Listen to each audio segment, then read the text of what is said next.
ایک حدیث میں آتا ہے نبی صلی اللہ علیہ وسلم نے فرمایا کہ دو ایسے گناہ ہیں جن کی سزا اللہ سبحانہ تعالیٰ انسان کو جلد ہی دنیا میں بھی دے دیتا ہے۔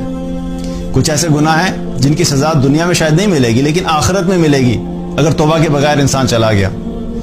لیکن دو گناہوں کا ذکر کیا کہ دو ایسے گناہ ہیں جو شخص بھی کرتا ہے اس کو اللہ تعالیٰ دنیا میں ہی اس کی سزا دنیا میں بھی دے دیتا ہے، اور آخرت میں سزا ظاہر ہے وہ بھی ہوگی اگر اس نے توبہ نہیں کی۔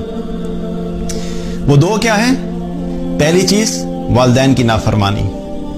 جو شخص والدین کا نافرمان ہوتا ہے اس کو اللہ تعالیٰ دنیا میں ہی سزا دے دیتا ہے۔ وہ دنیا میں ہی اپنے اس گناہ، اپنی اس نافرمانی کی وجہ سے وہ دیکھ لیتا ہے کہ وہ اللہ کی طرف سے اس کو سزا ملتی ہے۔ اور دوسری چیز کیا؟ زنا۔ زنا یہ ایسا گناہ ہے جس کی سزا اللہ سبحانہ تعالیٰ دنیا میں ہی دے دیتا ہے۔ اب